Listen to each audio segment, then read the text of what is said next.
ہم لاتے ہیں ٹاک شوز اور انلمیٹڈ انٹرٹینمنٹ صرف یوٹیوب پر۔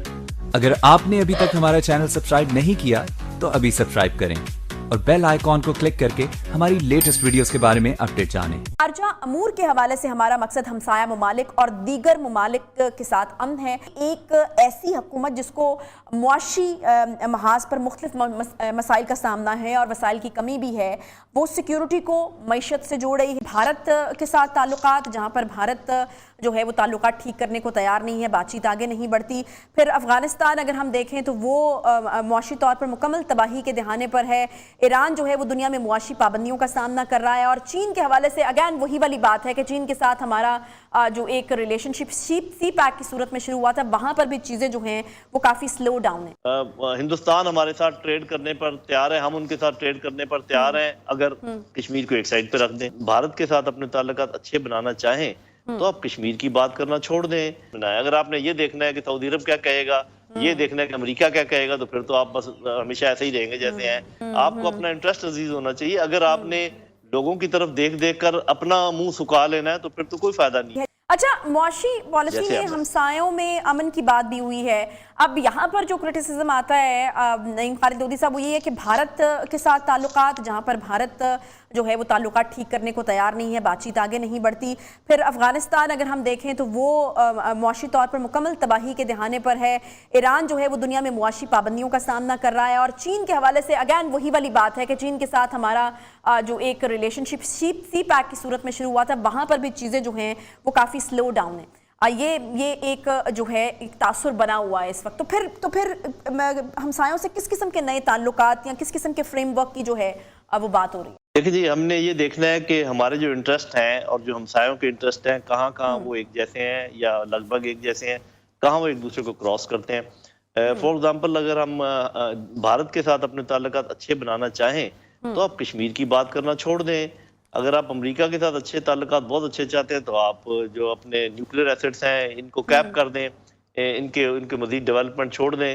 اسی طریقے سے اور باتیں بھی ہیں جیسے ایران کے ساتھ، تو میرا خیال ہے بہت ساری چیزیں تو ایسی جو ہم کر سکتے ہیں۔ میرے خیال میں ہم ایران کے ساتھ تعلقات بہت اچھے کر سکتے ہیں اگر کوشش کریں، اگر کسی اور کے انفلوئنس میں نہ آئے۔ اگر آپ نے یہ دیکھنا ہے کہ سعودی عرب کیا کہے گا، یہ دیکھنا ہے کہ امریکہ کیا کہے گا، تو پھر تو آپ بس ہمیشہ ایسے ہی رہیں گے جیسے ہیں۔ نہیں، لیکن وہ بھی تو کسی نہ کسی حد تک دیکھنا پڑے گا نا۔ جی، وہ میں بات کر رہا ہوں کہ وہ تو پھر آپ نے دیکھنا ہے نا کہ آپ نے اس چیز کو بیلنس آؤٹ کرنا ہے نا۔ آپ کو اپنا انٹرسٹ عزیز ہونا چاہیے۔ اگر آپ نے لوگوں کی طرف دیکھ دیکھ کر اپنا منہ سکھا لینا ہے تو پھر تو کوئی فائدہ نہیں ہے۔ اسی طریقے سے اگر آپ عوام کے ساتھ اپنے آپ کو منسلک رکھیں بجائے ان کی حکومتوں کے، حکومتیں آتی رہتی ہیں جاتی رہتی ہیں، تو وہاں بھی ہمارے معاملات میرے خیال بہتر ہو سکتے ہیں۔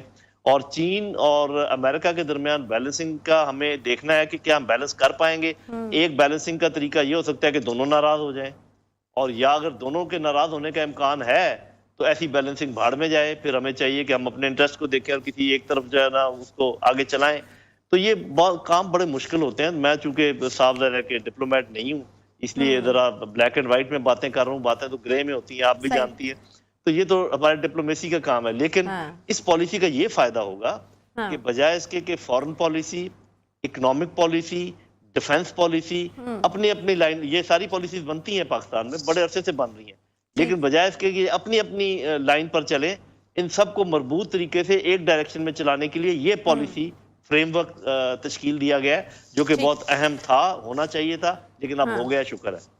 ٹھیک ہے۔ اچھا نعیم خالد صاحب، مجھے یہ بتائے گا کہ ایک بار پھر اسی کے اوپر بات کر لیتے ہیں کہ اکنامک بیسڈ پالیسی، اگر ہم اس کو اسی طرح سے لیتے ہیں کہ اکانومی کے اوپر بیس کی گئی یہ پالیسی، تو پھر تو یہ بھی ہو سکتا ہے کہ نئے وینچرز ہمیں دیکھنے کو ملیں، نئے کلیبوریشن سامنے آئیں، پھر ہم اکانومی کو مد نظر رکھتے ہوئے کیا کسی نئے بلاک میں بھی انٹر کر سکتے ہیں، یا انڈیپینڈنٹلی جو ہے وہ ہم اس پالیسی کو آگے بڑھائیں گے یا ایک پالیسی بنائی جائے گی؟